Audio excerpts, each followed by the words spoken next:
How you guys doing? Good. Tonight I'm going to talk to you about attitude and how it's the determining factor between success and failure. You guys have probably heard phrases like always look for the silver lining, maybe keep your chin up, treat others as you'd like to be treated, and most importantly, if you don't succeed, try again. American psychologist Gordon Albert defined attitude in the early 20th century as a feeling, belief, or opinion of approval or disapproval towards something.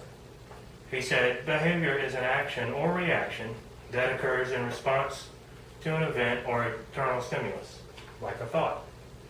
So in other words, what you're thinking in your mind. The human mind is shaped by circumstances that take place around us every day. Ultimately, as these events and circumstances are impressed upon us, we're left to choose how they will affect us. As we make these choices, they are almost always influenced by the attitude we take. The right attitude can launch us into the stratosphere of success, while the wrong attitude can clip our wings before we ever try to get off the ground. The difference between success and failure can usually be measured by the attitude by which something is motivated.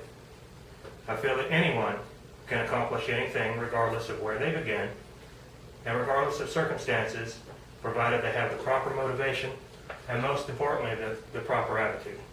Next slide, please. Some people are ignorant to the fact that attitude is applied to almost every aspect of our lives, and as such ignore positive as well as negative attributes of attitude. Attitude, whether positive or negative, plays a role in many facets of our lives. As such, it has a direct impact on three primary areas of our lives: our potential, our health, and it also plays an important part of where we stand within our own social orders. A positive attitude can fortify one's potential, while a negative will almost certainly destroy it. People with a negative attitude are likely to succumb to self-doubt and mentally defeat themselves before they even begin a task. However, someone with a positive attitude is more likely to succeed in that same task under the same circumstances because they've mastered their self-doubt and are more likely to think outside the box. As such, someone with a positive attitude may be viewed as a leader, accept and meet larger challenges, and more likely reap greater rewards, both personal and financial.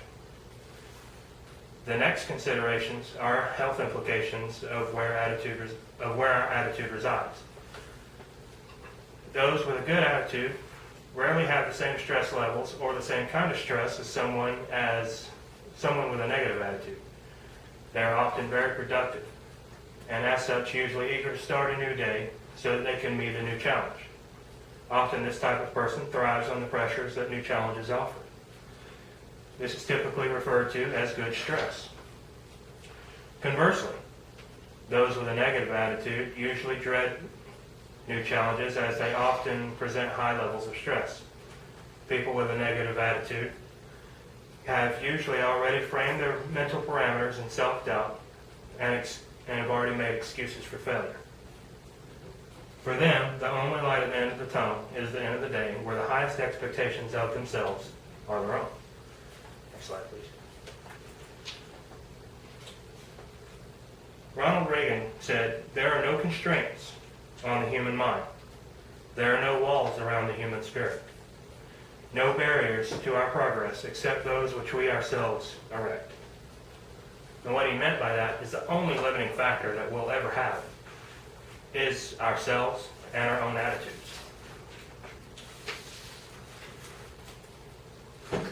When I was younger, I read a quote by another man named Dr. Charles Swindoll.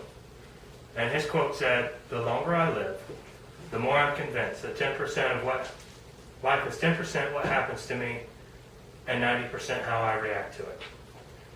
And what he meant by that is life is mostly how I choose to deal with something.